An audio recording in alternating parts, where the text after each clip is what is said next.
আসসালামু আলাইকুম। আজকে মজাদার আরেকটি কেকের রেসিপি শেয়ার করব আপনাদের সাথে।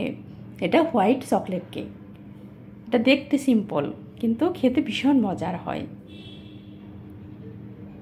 কেক বানানোর জন্য আমি 2টা ডিম নিয়েছি। ডিমের কুসুম আলাদা করেছি আর ডিমের সাদা অংশ আলাদা করে নিয়েছি। এখন ডিমের কুসুম আলাদা করে রেখে ডিমের সাদা অংশ আগে বিট করে নেব। অল্প অল্প করে চিনি দেব আর বিট করে নেব। এখানে চিনি নিয়েছি 1/3 কাপ পরিমাণ। অল্প অল্প করে চিনি দিয়ে বিট করে নিতে হবে। এরপর একটা একটা করে ডিমের কুসুম এর মধ্যে দিব। এখন ডিমের কুসুম দিচ্ছি। প্রথমে একটা দিচ্ছি, এরপর বিট করব, তারপর আরেকটা দিব। আপনার ইচ্ছা করলে ডিম আর চিনি একসাথে বিট করতে পারেন। আমি অনেক সময় ডিম আর চিনি একসাথে বিট করে কেক বানিয়ে থাকি, আবার আলাদা করেও বানিয়ে থাকি। একসাথে বিট করলে বেশি সহজ হয় কেক বানানো।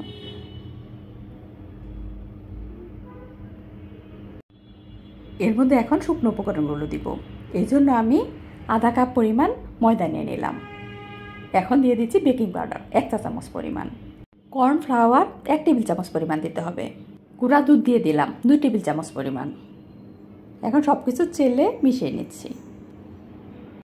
অল্প অল্প করে ময়দা দিয়ে তারপর মিশাতে হবে। আমি তো সব কিছু একসাথে দিয়ে মিশিয়ে নিচ্ছি। এভাবে করা ঠিক হয়নি। ময়দা চেলে তারপর অল্প অল্প করে দিয়ে মিশাতে হয়। এখন দিয়ে দিচ্ছি সয়াবিন তেল 2 টেবিল চামচ পরিমাণ। সব কিছু একসাথে মিশিয়ে নেওয়ার পর মোল্ডে ঢেলে দিব। মোল্ড আমি আগেই রেডি করে রেখেছি। এখানে মোল্ডের তলায় তেল মেখে নিয়ে একটি কাগজ বিছিয়ে নিয়েছি। কেকের মিশ্রণ ঢেলে দিচ্ছি। উপর থেকে ঢালতে হবে। এরপর এভাবে ঝাঁকুনি দিতে হবে। একটি কাঠি দিয়ে ঘুরিয়ে ঘুরিয়ে আমি মিশিয়ে দিচ্ছি ভালো মতো মিশ্রণ, যেন ভিতরে বাবলস না থাকে। এই জন্য আমি সবসময় কেক 160 ডিগ্রিতে বেক করি। 30 থেকে 35 মিনিটের মধ্যে কেকটা হয়ে যাবে। এখন আমি ক্রিম বিটারতে বিট করব। এই ক্রিম আমি রেখেছিলাম ডিপ ফ্রিজে। বিটার দিয়ে বিট করার পর এখন আবার বিট করতে হবে। 1 কাপ পরিমাণ নিয়ে নিলাম ক্রিম।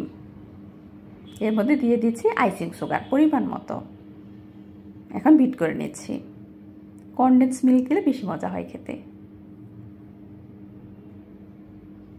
কেক বানানোর সময় আমি ভ্যানিলা এসেন্স দিয়েছিলাম, সেটা বলতে ভুলে গিয়েছি। আর দিয়েছিলাম অল্প করে লবণ। যারা লবণ পছন্দ করে না তারা লবণ দিবেন না। 1 চিমটি পরিমাণ লবণ দিলে সেই কেকটা খেতে বেশি মজা লাগে আমার কাছে। আমি যে কোনো কেক বানানোর আগে আমি সবসময় ওজন মেপে দেখি এখন কত গ্রাম আছে, এরপর সাজানোর পর কেকটা কত গ্রাম হবে। আমি সবসময় ওজন দিয়ে থাকি। এখন কেক স্লাইস করে নিচ্ছি। আস্তে আস্তে ঘুরিয়ে ঘুরিয়ে তারপর কেক স্লাইস করতে হয়, তাহলে কেকের স্লাইস সমান হয়। 2টা স্লাইস করেছি। এখন কেক ডেকোরেশন করব। এই জন্য বোর্ডে আমি প্রথমে ক্রিম দিয়ে দিচ্ছি। এর উপরে দিচ্ছি একটি কেকের স্লাইস। এই বাটিতে গুঁড়া দুধ আর পানি আর দিয়েছি এর মধ্যে ভ্যানিলা এসেন্স আর পাউডার সুগার দিয়েছি। এগুলো দিয়েই মিশিয়ে নিয়েছি। এখন এটাই সুগার সিরাপ হিসেবে দিব আমি কেকের উপরে। তার উপরে দিয়ে দিচ্ছি আমি কেকের ক্রিম। এখন দিয়ে দিচ্ছি চকলেট গ্রেট করে, হোয়াইট চকলেট, তাহলে কেকটা খেতে আরও বেশি মজা লাগবে। তার উপরে দিয়ে দিচ্ছি আরেকটি কেকের স্লাইস। উপরে দিয়ে দিচ্ছি সুগার সিরাপ। উপরে ক্রিম দিয়ে কোট করে নিচ্ছি। এরপর ফ্রিজে রেখে দিব এটাকে কিছুক্ষণ। ফ্রিজে রাখলে তারপর আমার ডেকোরেশন করতে অনেক বেশি সুবিধা হবে। এভাবে যে কোনো কেক ডেকোরেশন করার আগে ক্রাম কোটিং করার পর ফ্রিজে রাখতে হয়, অন্তত পক্ষে আধা ঘন্টা হলেও।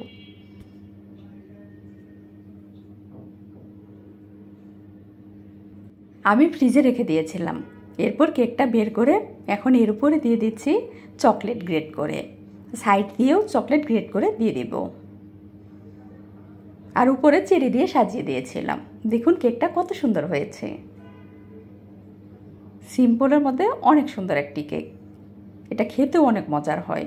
হোয়াইট চকলেট কেক আমার রেডি। কেকটা কেমন হয়েছে অবশ্যই কমেন্টের মাধ্যমে জানাবেন। আজকে এই পর্যন্তই। আমি শাহনাজ বিদায় নিচ্ছি। আল্লাহ হাফেজ।